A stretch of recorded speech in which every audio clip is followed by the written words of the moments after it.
All right, so Mr. Jackson, yesterday you told me you would like 10 minutes for your argument. I'll hear you now. Thank you, Your Honor.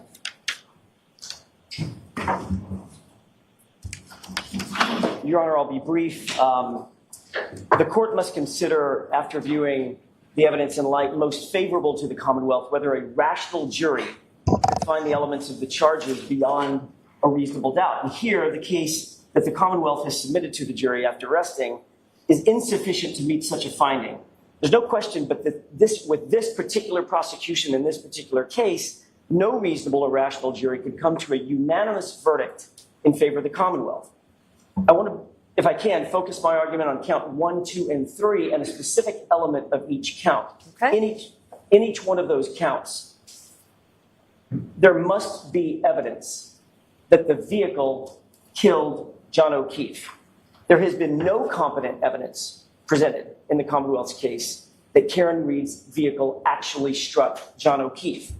There's been conjecture, there's been speculation, but no actual competent evidence. The Commonwealth's entire case relies on a theory built on the shoulders of a trooper named Joe Paul, who testified a couple of days ago. And his theory, according to the Commonwealth, is that John O'Keefe's arm was struck, he was spun around in sort of a pirouette, he was projected 30 feet to the left, hit his head on a curb or the road in the intervening time before coming to a final rest spot about 30 feet away. Everything in the Commonwealth's case, everything relies on that theory of damage to the taillight at the scene. If a rational jury could not unanimously determine that Trooper Joe Paul's theory is true beyond a reasonable doubt, then we believe the motion has to be granted. There is no competent medical evidence to support that theory. There's no competent physical evidence that the taillight could break and shatter in the way that they've suggested, and that the arm would not have any breaks or shatters or any damage, any additional damage. There's no evidence how getting hit in the arm could actually launch a body 30 feet, as per the Commonwealth's theory. And there's no evidence how a body hit by a 7,000-pound SUV could sustain no injuries from the neck down, which we just heard this morning. The evidence before the court, the only evidence that is before the court, is that the Commonwealth's own medical examiner does not believe this is a homicide. And she went on this morning to say that in her expert opinion, the injuries are not classic pedestrian injuries. And they are, every single one of them, consistent with a physical altercation. Calling a witness to simply espouse an opinion like Trooper Paul did that belies science, common sense, or even logic, that's not enough to get the case to the jury. The light most favorable to the Commonwealth does not mean that the court must believe the Commonwealth's witnesses. What it means is that if there is a rational controversy in the evidence, the court must accept that evidence that favors the Commonwealth.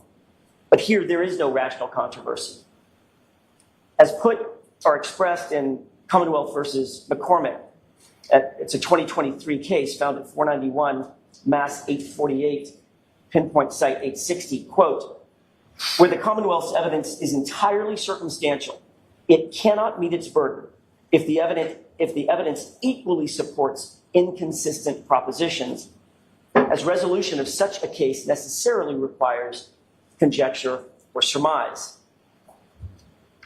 In our view, there is no question that there's no rational controversy related to the Commonwealth's theory.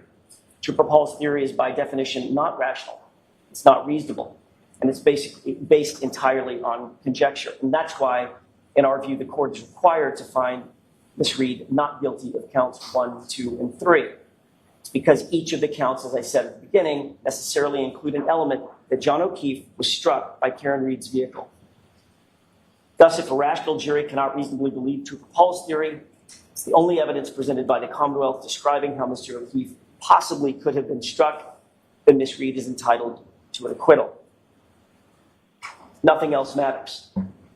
Nothing else in the court's evaluation, nothing else in the jury's evaluation, nothing. Everything turns on whether or not the car hit John O'Keefe. And the Commonwealth's only theory of how that happened is from Trooper Paul's description. If the court were to deny this motion, then by doing so tacitly, the court is expressly endorsing Trooper Paul's theory of how John O'Keefe was struck, and we don't believe that that's rational.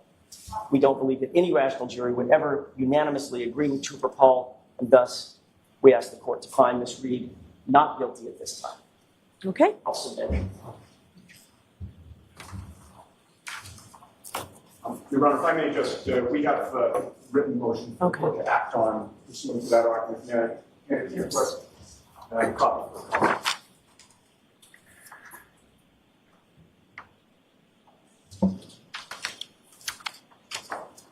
All right. I will hear you, Mr. Lally.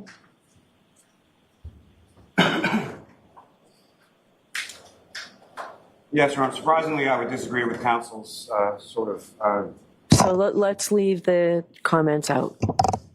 Your Honor, as far as the comments, all I was going to say is that I would submit to the court Is that, this surprisingly that I took issue?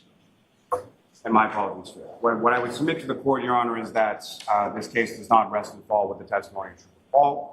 Trooper Paul's testimony, while important when taken in conjunction with the remainder of all of the other witnesses and all of the other testimony that the court has heard, I don't want to minimize it, but at the same time, that is not the only evidence that the vehicle struck Mr. O'Keefe or interacted with Mr. O'Keefe.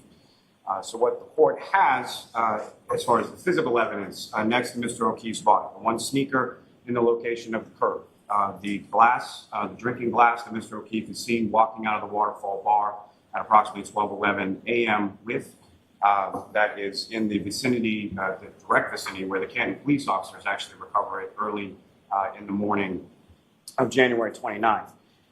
You have the microscopic pieces of the defendant's taillight, which was testified by Ms.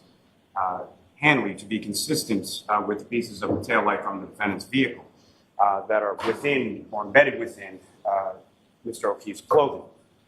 You have the remainder of the pieces of taillight, and this part is important in relation to Trooper Paul's testimony as far as the linear momentum, and it's all in the same sort of direction and path of all of the roadway evidence that he observed that's discovered in and around the area where Mr. O'Keefe's body was.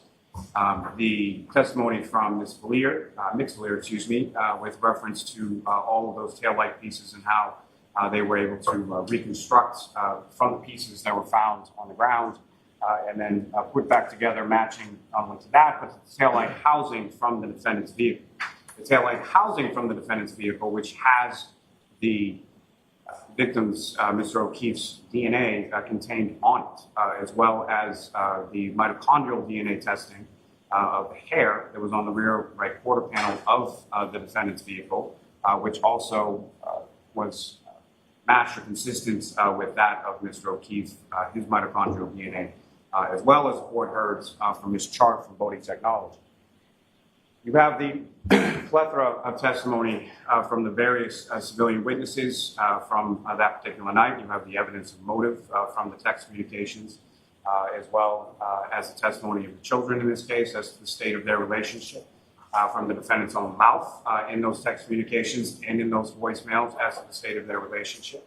You have the testimony in regard to Mr. O'Keefe and his recounting of the state of their relationship and his numerous attempts to break it off with Ms. Reed prior to that day. There are arguments that continue throughout the afternoon of the 28th and seemingly into the 29th. You have the defendant's own statements that I hit him, that come from multiple sources, including firefighter Nuttall, firefighter Flamati, firefighter McLaughlin, and Ms. McCabe. You have her statements to the paramedics in the back of the ambulance that the last time that she saw Mr. O'Keefe, they had gotten into an argument.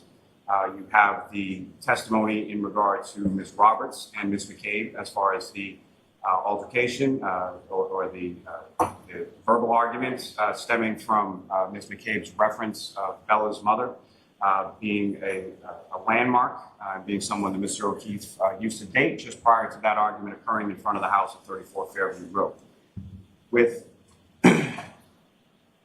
each and every piece of evidence that was presented throughout the course of the Commonwealth's case, including the forensic evidence, including especially one thing I would stress for the court is taking not only Trooper Paul's testimony, but Trooper Paul's testimony in juxtaposition to Trooper Garino's testimony as far as the vehicle or the native GPS locations of Mr. O'Keefe's phone in reference to the timing and, in particular, the information or data from the Toyota text string.